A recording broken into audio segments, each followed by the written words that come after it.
alegría el ser parte de la Escuela Sabática, un programa en el que podemos compartir la fe, participar de la misión mundial de la Iglesia y estudiar juntos la Biblia.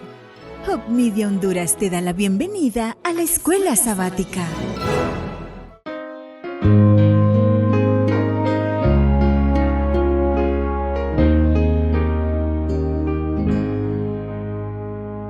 Esparcid la luz de Cristo en la densa oscuridad, alumbrad a quien no ha visto más que el mundo de maldad.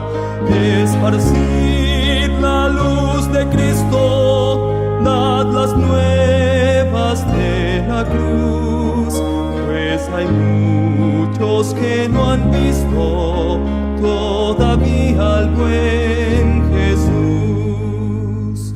Alumbradles el sendero de la eterna salvación y que acepten del Cordero la promesa de expiación.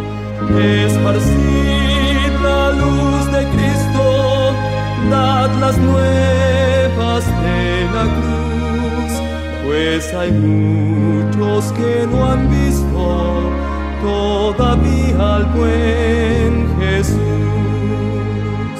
Como un barco zozobrante en las ondas de la mar, nuestro mundo tambaleante va muy pronto a naufragar.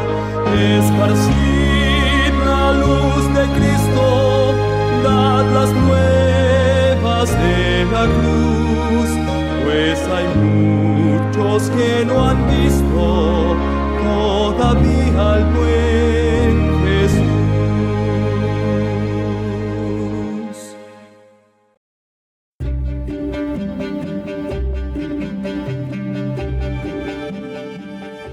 Rangún, la ciudad más grande de Myanmar, es el lugar de más de 7 millones de personas, cada una con sus esperanzas y luchas. Entre ellos hay una joven adventista llamada Diciembre. Se llenó de felicidad cuando descubrió el mensaje adventista y fue bautizada. Sin embargo, pronto surgieron los problemas de su viaje de fe. Diciembre vivía en el campo donde hay limitadas posibilidades de empleo. Para sustentarse, ella y su familia se mudó a la ciudad para trabajar. Allí descubrió que muchas empresas exigían trabajar en sábado. Diciembre se hallaba en la disminuta entre ayudar a su familia y honrar su fe. Nuestros jóvenes adventistas tienen dificultades al buscar empleo y aparte, cuando hicimos una encuesta, descubrimos que muchos vienen de las provincias a la ciudad y además nunca los hemos visto en la iglesia. Porque cuando encuentran empleo, es difícil para ellos tener libre el sábado. Dadas esas dificultades, es claro que se necesitaba una solución concreta.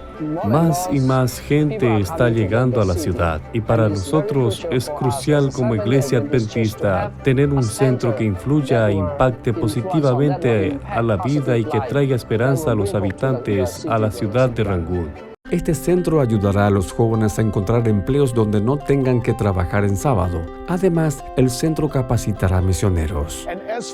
Y los habitantes de la ciudad vendrán para tener un encuentro auténtico con nuestro Salvador y Señor Jesucristo. Con esta visión en mente, los rogamos que nos apoyen orando. Por favor, oren por el proyecto que tenemos en la Unión Misión de Myanmar, por el éxito del proyecto y porque tengamos éxito trayendo personas a Jesús. Este trimestre parte de la ofrenda del 13º sábado ayudará a construir un centro urbano de influencia en Rangún, Myanmar. Este centro brindará capacitación a los jóvenes y a los no creyentes la oportunidad de ser transformado por Dios. Si se materializa este proyecto, los jóvenes adventistas estarán más cerca de Dios y aunque estén expuestos al mundo exterior, tendrán un vínculo más fuerte con la iglesia como en una familia. Muchas gracias por apoyar la ofrenda del 13º sábado para Myanmar.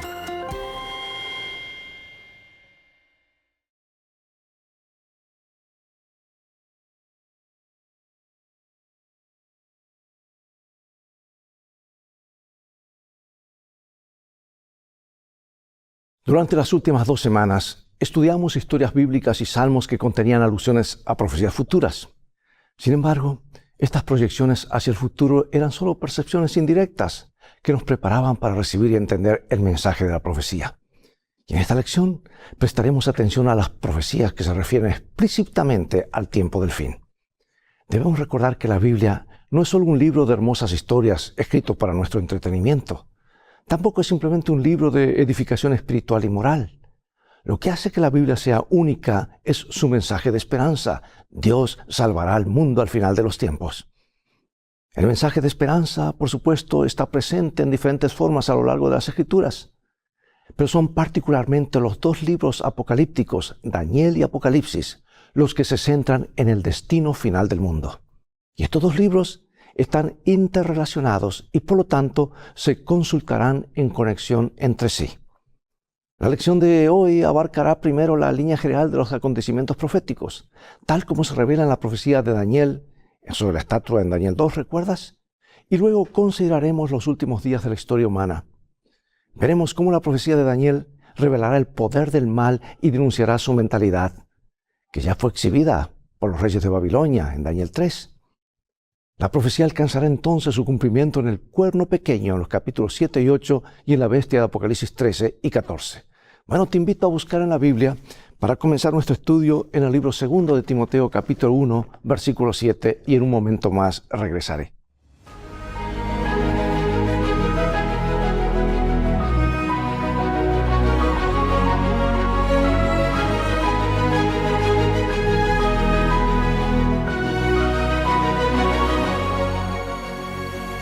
Segundo de Timoteo, capítulo 1, versículo 7.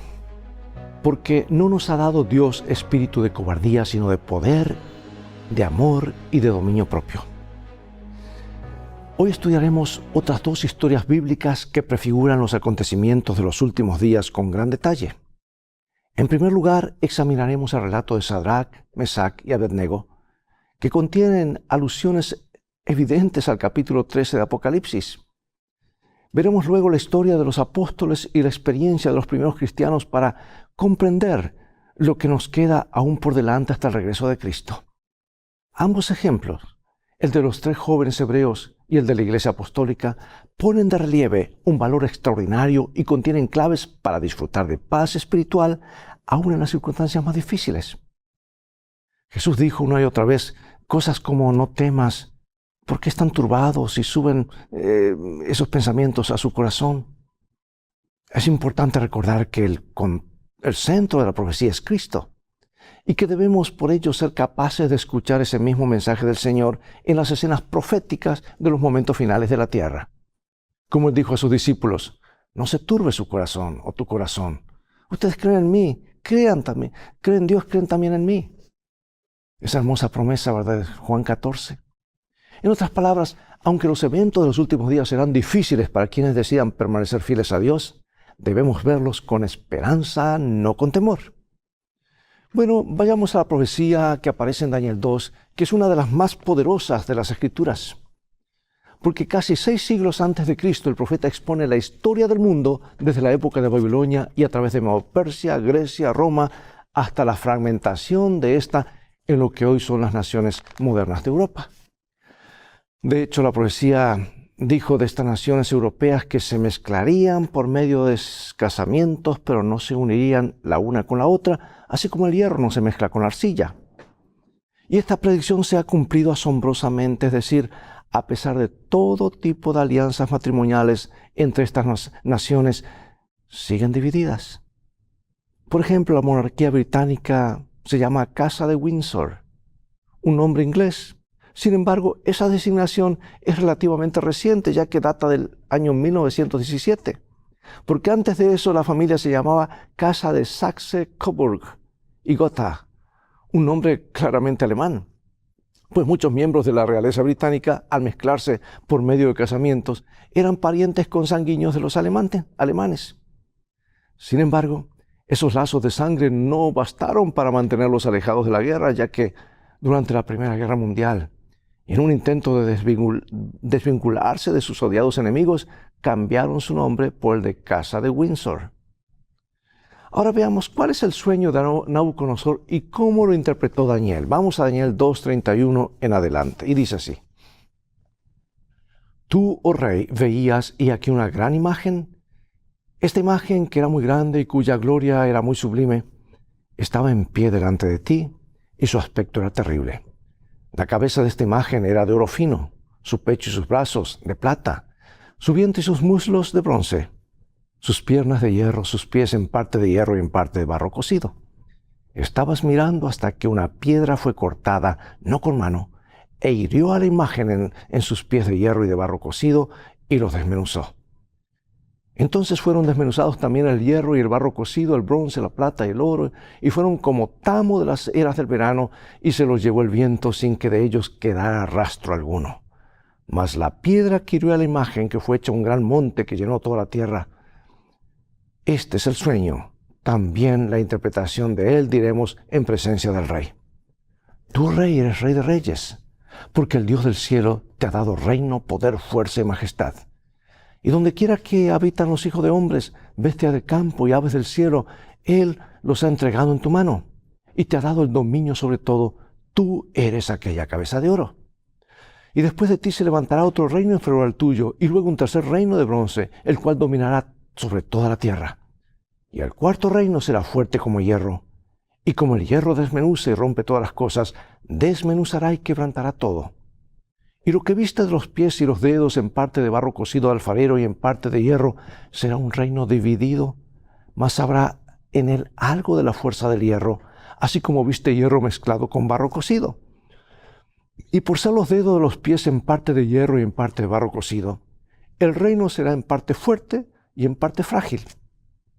Así como viste que el hierro mezclado con barro se mezclarán por medio de alianzas humanas, pero no se unirán el uno con el otro, como el hierro no se mezcla con el barro.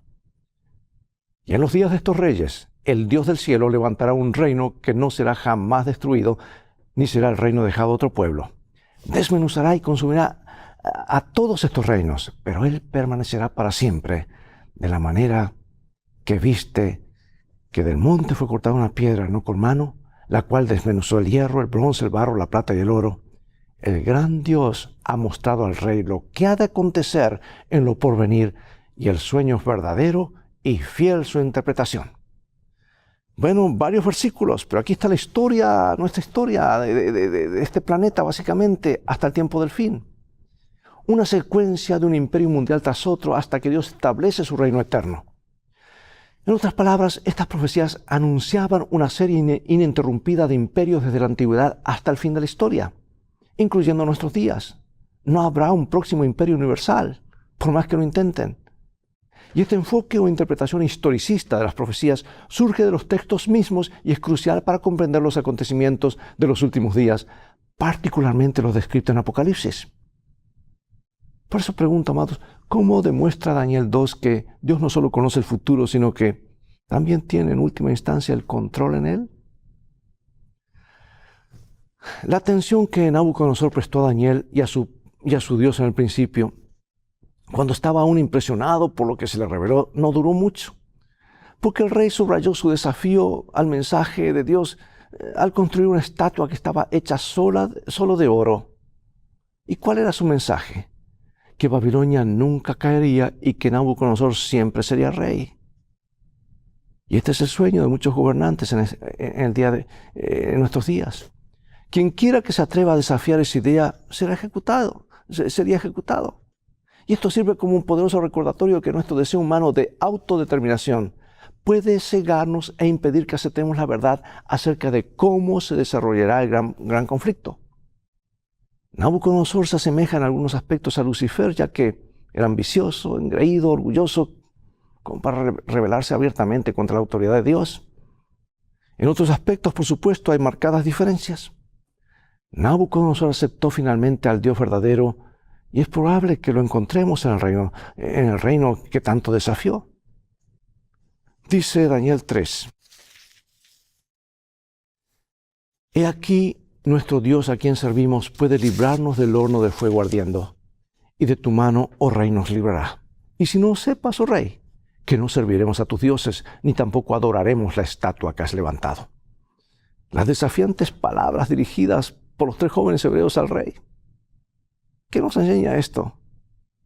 Piensa en las salidas que estos 3 jóvenes podrían haber considerado para evitar tan peligrosa situación.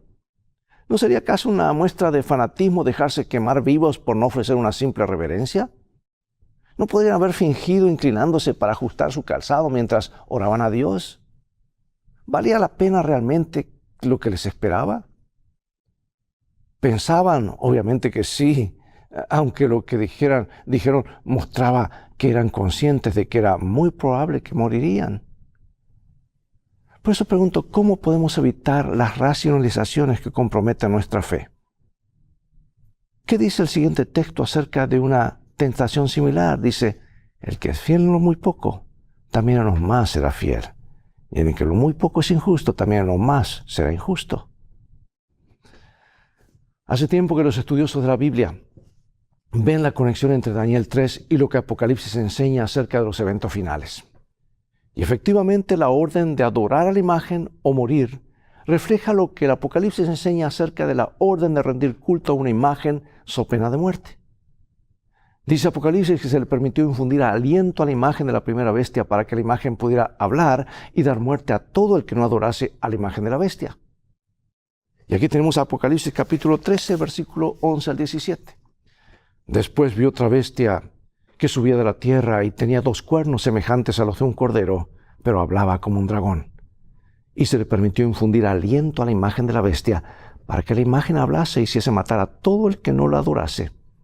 Y hacía que a todos, pequeños y grandes, ricos y pobres, libres y esclavos, se les pusiese una marca en la mano derecha o en la frente, y que ninguno pudiese comprar ni vender, sino el que tuviese la marca o el nombre de la bestia o el número de su nombre. Nota, ¿qué contraste hay aquí que implica un conflicto entre los mandamientos de Dios y los mandamientos de los hombres? El pueblo de Dios está llamado a adorar al que hizo el cielo, la tierra, el mar y la fuente de las aguas, es decir, al Creador, en contraposición con la bestia y su imagen. Y aquí los 3 jóvenes hebreos se negaron ante una amenaza similar a adorar a otro Dios que no fuera el Dios creador. Por lo tanto, por diferentes que sean las circunstancias entre la orden de adorar la imagen en la llanura de Dura en oposición al Creador y lo que sucederá en todo el mundo con el llamado a rendir culto a la imagen de la bestia y no al Creador, pues el principio es el mismo. Hay un paralelismo, ¿verdad? Volverá a repetirse la historia. Romanos 1, 18 al 25. Porque la ira de Dios se revela desde el cielo contra toda impiedad e injusticia de los hombres que detienen con injusticia la verdad. Pues habiendo conocido a Dios, no le glorificaron como a Dios, ni le dieron gracias, sino que se envanecieron en sus razonamientos y su necio corazón fue entenebrecido. Profesando ser sabios, se hicieron necios y cambiaron la gloria de Dios incorruptible en semejanza de imagen de hombre corruptible, de aves, de cuadrúpedos y de reptiles. Por lo cual también Dios los entregó a la inmundicia, en las concupiscencias de sus corazones, de modo que deshonraron entre sí sus propios cuerpos, ya que cambiaron la verdad de Dios por la mentira, honrando y dando culto a las criaturas antes que al Creador, el cual es bendito por los siglos. En vista de ello, amados, ¿de qué manera la adoración de la imagen de la bestia es solo otra manifestación del mismo principio en juego, el de quién debe ser objeto de la lealtad de los seres humanos? Adorar no significa única o necesariamente inclinarse ante una imagen y ofrecerle incienso. Adoramos aquello a lo que en última instancia somos leales. Y cuando consideramos quién es nuestro Dios creador y lo que ha hecho por nosotros al redimirnos por medio de Jesús, nos damos cuenta de que es el único que merece ser adorado. Todo lo demás es idolatría. Tal vez esto ayuda a comprender las severas palabras de Jesús. El que no está conmigo, está contra mí, y el que conmigo no recoge, desparrama. Los acontecimientos finales van a ser simplemente una manifestación dramática de esta verdad. Lealtad a Dios o lealtad a otro. Tanto el Antiguo Testamento como el Nuevo contienen ejemplos precursores de los acontecimientos finales. La vida no fue fácil para los cristianos del primer siglo, ¿verdad? Primero fueron odiados por muchos de sus propios correligionarios, quienes los consideraban una amenaza para la fe de Moisés. También luego se enfrentaron a la ira del Imperio Romano pagano. Y Ellen White comenta esto, hermanos, al hablar de este momento histórico. Ella dice: los poderes de la tierra y del infierno se coaligaron contra Cristo en la persona de sus seguidores. El paganismo previó que, de triunfar el Evangelio, sus templos y sus altares serían derribados. Por lo tanto, reunió sus fuerzas para destruir el cristianismo. Se encendieron los fuegos de la persecución. Y el libro de Hechos nos habla acerca de esto. Ilustra una historia poderosa de lo que el pueblo de Dios puede esperar a medida que nos dirigimos hacia el escenario descrito en Apocalipsis 13. Resulta que Santiago había sido decapitado, Pedro había de ser el siguiente, y existía pena de muerte contra los cristianos. Era ilegal ser cristiano en el primer siglo porque había que adorar al emperador. Quizá uno de los aspectos más notables de esta historia sea el hecho de que Pedro dormía tan profundamente durante la que debía haber sido para él la peor noche de su vida, ¿verdad? Porque estaba listo para ser sentenciado a muerte. Podía ser la peor noche, pero el ángel tuvo que tocarlo para despertarlo. Pedro fue milagrosamente puesto en libertad y se dirigió a una reunión de creyentes que paradójicamente dudaban de que hubiera salido libre y estaban orando por ello. La Biblia dice que quedaron atónitos, lo que nos llama a reflexionar acerca de cuántas veces oramos sin confiar demasiado en que Dios nos responderá. Algunos creyentes se salvaron durante aquella persecución, mientras que otros fueron asesinados. Y no es por falta de fe. A medida que nos acerquemos al final de los tiempos, sucederá lo mismo. Incluso Pedro, aunque fue librado de esa ocasión, murió finalmente por su fe. Jesús mismo le anunció cómo moriría y dice allí en San Juan capítulo 21, le dijo: de cierto te digo, cuando eras más joven te ceñías e ibas donde querías, mas cuando ya seas viejo extenderás tus manos y te ceñirá otro y te llevará a donde no quieras. Esto dijo dando a entender con qué muerte había de glorificar a Dios. Y dicho esto añadió: sígueme. Y tras anunciar a Pedro cómo moriría, Jesús le dijo: sígueme. Ahora, yo pregunto, amados, ¿qué debería decirnos esto acerca de por qué ni siquiera el riesgo de la muerte debería impedirnos seguir al Señor? Sabemos cómo han de terminar las cosas. Hay esperanza más allá de los problemas. Jesús triunfará, el diablo perderá. Y puesto que ciertos acontecimientos finales como el decreto de muerte y la imposición de la marca de la bestia aún no han sucedido a pesar del paso del tiempo, algunas personas han expresado dudas, incluso escepticismo acerca de nuestra interpretación de los eventos finales, incluyendo el papel central del sábado y el domingo en la etapa final del conflicto. Estos eran los puntos de conflicto: lealtad a Dios, el Creador, o lealtad a otro poder. El libro de Apocalipsis es claro: adoramos al Creador o a la bestia y a su imagen. Y dado que el séptimo día, el sábado semanal, es desde el Edén mismo la señal de Dios como Creador, no debería sorprender que el sábado ocupe un lugar central en la adoración al Creador. Además, no es coincidencia, amados, que el poder representado por la bestia surgida del mar sea el mismo que modificó el mandamiento que ordena observar el sábado como el día de adoración al Creador y lo cambió para el domingo, lo cual no está autorizado por la Biblia. Y con estos antecedentes en mente, la idea de que el sábado y el domingo intervendrán en cuestión de la adoración, ya sea al Creador o a la bestia, tiene mucho sentido. Además, tenemos en el Nuevo Testamento, tenemos allí un precursor acerca de la cuestión del sábado o séptimo día como día de adoración, en contraposición con la ley humana. ¿Por qué quisieron los líderes religiosos matar a Jesús? Por sanar en sábado. ¿Matar a alguien a causa del sábado?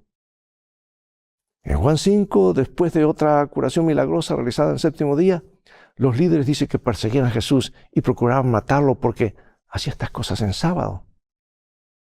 ¿Muerte a causa de la tradición humana? Nada en la Biblia prohibía curar a alguien en sábado, así como nada en la Biblia ha puesto el domingo en lugar del sábado. versus el día de reposo bíblico, el sábado, el séptimo día de la semana, matar a alguien por la tradición, la historia se repetirá. Aunque la cuestión específica allí descrita no es la misma que los acontecimientos finales, se parece bastante la ley humana en oposición a la ley de Dios. Y en ambos casos la ley cuestionada tiene que ver con el sábado bíblico. ¿Morir a causa de uno de los mandamientos de Dios? ¿Cómo podría alguien racionalizar la situación para procurar una escapatoria? La historia se repetirá y vemos que el escenario se está preparando para ese momento. Bueno, amados, finalizo con esta hermosa cita. Dice aquí, en todos los tiempos Dios se valió de santos ángeles para socorrer y liberar a su pueblo. Los seres celestiales tomaron parte activa en los asuntos de los hombres. Aparecieron con vestiduras que relucían como el rayo. Vinieron como hombres con ropa de caminantes. Hubo casos en que ángeles aparecieron en forma humana a los hombres de Dios. Descansaron bajo los robles al mediodía como si estuvieran cansados. Aceptaron la hospitalidad en hogares humanos. Sirvieron de guías a viajeros extraviados. Con sus propias manos encendieron los fuegos del altar. Abrieron las puertas de las cárceles y liberaron los siervos del Señor. Vestidos de la armadura celestial, vinieron para quitar la piedra del sepulcro del Salvador. Y a menudo suele haber ángeles en forma humana en las asambleas de los justos y también visitan las de los impíos, como lo hicieron en Sodoma, para tomar nota de sus actos y para determinar si cruzaron el límite de la paciencia de Dios. El Señor se complace en la misericordia. Así que por causa de los pocos que los sirven verdaderamente, mitiga las calamidades y prolonga la tranquilidad de las multitudes. Los que pecan contra Dios no se dan cuenta de que deben la vida a los pocos fieles a quienes les gusta ridiculizar y oprimir. Una cita demasiado clara como para no comprenderla o no entenderla. Amados, se acercan tiempos difíciles. Nuestra única seguridad está entre nuestros pies y nuestro corazón firme en la roca de los siglos que es Cristo Jesús. Reconsagremos nuestra vida cada día. Ya nos queda poco de este lado de la eternidad. El escenario está preparado. Se nos ha dicho ya con más de 1000 años, casi 2000 años de anticipación. Se nos dio ejemplos de hace ya como 4000 años del Antiguo Testamento a nuestros días para que nos preparemos. Dios nos ayude a estar firmes. Oremos, Padre Celestial. Gracias porque estos ejemplos, tanto el Antiguo como el Nuevo Testamento, nos hablan de que las cosas van a terminar bien. Tú estás en control del universo. Por eso queremos que tú controles nuestras vidas. Te la entregamos. Permite que el Espíritu Santo more en nuestro corazón y que haga el doble trabajo de limpieza y habilitación para el servicio. Y una cosa más te pedimos, oh Dios, envía a tu Hijo Jesucristo pronto a esta tierra. Queremos que se cierre este paréntesis de dolor para siempre. Bendícenos. Sabemos que lo harás porque lo pedimos en el nombre de Jesús. Amén. Bien, amigos, es todo el tiempo que tenemos por hoy. Llegó el momento de despedirnos. Será hasta el próximo programa de la serie Lecciones de Vida. Invita a otros a sintonizar este canal y transforma tú mismo hacia un canal de bendiciones. Dios te bendiga y te guarde. Y recuerda, tú vales mucho para Jesús. Él te ama más de lo que puedes imaginar. Y en este viaje, el viaje de la vida, las cosas han de terminar bien si haces de la Biblia tu GPS y a Jesús como tu guía. Maranatá, Dios te bendiga.